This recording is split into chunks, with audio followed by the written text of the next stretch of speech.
Introduction. This book is written primarily for the peoples of the West who, unlike many in the East, may be unfamiliar with its subject matter. Its purpose is to present in simple language some of the basic principles of the yoga or spiritual science of the masters, which has been taught for many centuries by the truly spiritual masters of the East. Though little realized in the West, this yoga is closely similar in essence to the basic spiritual teachings given in the Christian Bible. In recent years, yoga has become a familiar term in the Western world. Most Westerners, however, know of or practice the postures of Hatha yoga, which is the lowest form of yogic spiritual discipline. Hatha yoga is very beneficial in promoting bodily health and mental serenity, but plays only a minor role in developing the higher spiritual consciousness. 4 other major forms of yoga are fairly widely known in the Western world. These are 1. Bhakti yoga, the yoga of devotion. It discards all rites and ceremonies and seeks union with the Lord through the force of love only. 2. Karma yoga, the yoga of action. It enjoins upon its followers the necessity of doing one's duty, whatever that may be, but without fear of blame or expectation of rewards. The essence of karma yoga is the ideal of duty well done and the spirit of detachment.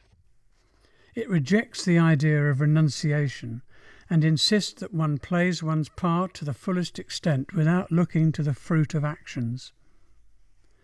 3. Jnana yoga.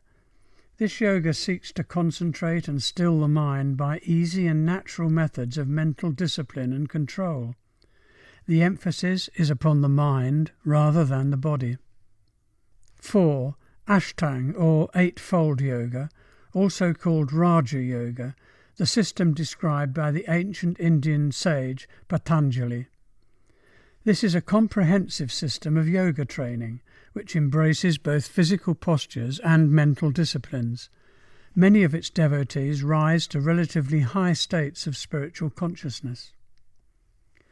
The yoga of the divine word, or Shabd, divine sound yoga, described in these pages, is the highest of the Indian yoga systems. Its aim is entirely spiritual, and its purpose is to enable the devotee to achieve salvation or liberation while living here on earth. Its system of meditation and other spiritual practices takes its followers to the highest attainable states of spiritual consciousness.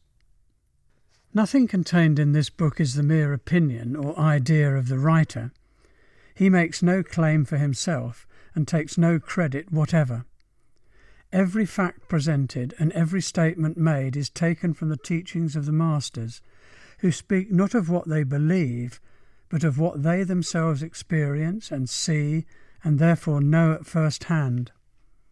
And every fact and every statement has been demonstrated to be true over and over again, times without number, by the masters and their disciples both in the past and in this present practical 20th century. This book, in short, is not a compilation of theories or speculations. It is a statement of facts. If there are those who may not be able to believe them, these facts do not therefore lose one iota of their truth. Some of the statements contained in the book may appear dogmatic or even unbelievable to those who meet them here for the first time. That is, in all probability, unavoidable.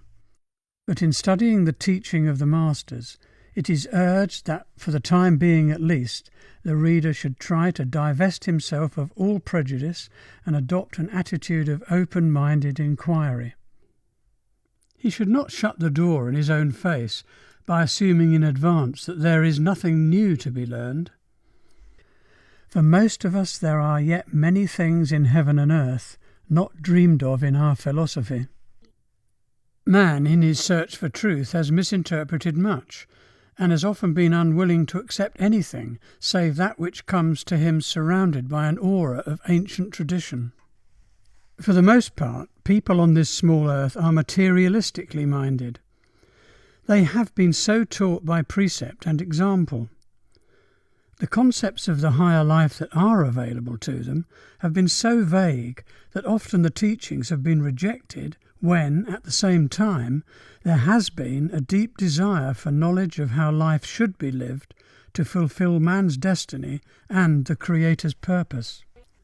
If the reader discovers that the teaching described in this book is of vital interest to him, he could do no better than adopt the attitude of the great scientist Alexander Agassiz, who said, "Let the scientific student sit down before the facts as a little child and inquire of them."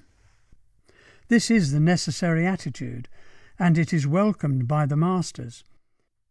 They ask anyone who is sincerely interested to come into the laboratory of individual experiment and experience, and there prove for themselves the truth of these teachings. There is never any question of proselytizing in connection with the work of the masters. Such an activity is of no use and is not permitted in this field of inquiry.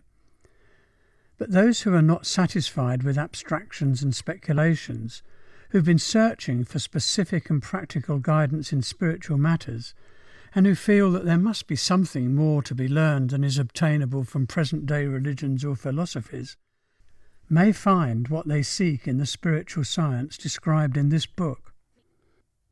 In an effort to make the spiritual principles presented here more readily understandable to those who are unacquainted with them, the familiar sayings of Jesus are used throughout the book. These are known to all Western readers, and at the same time they express the same fundamental truths that have been taught by all truly spiritual masters of all ages.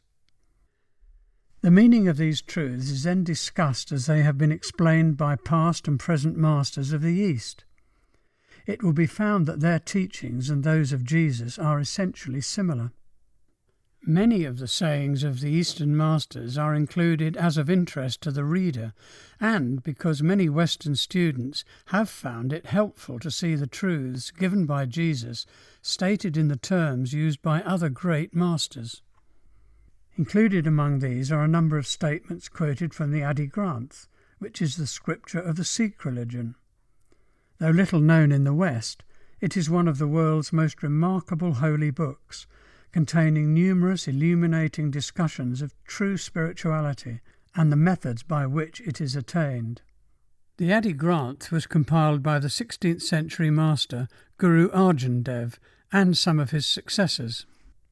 Other quotations are taken from the Bhagavad Gita, which is as honoured among Hindus as a true guide to spiritual living and advancement, as is the New Testament among Christians. The writer wishes to acknowledge his debt to other books written in English about the teaching of the masters, without which the present work could not have been prepared. He is particularly indebted to Dr. Julian P. Johnson, who, under the inspiration of Huzur Maharaj Sawan Singh Ji, one of the greatest of recent masters, wrote With a Great Master in India and The Path of the Masters.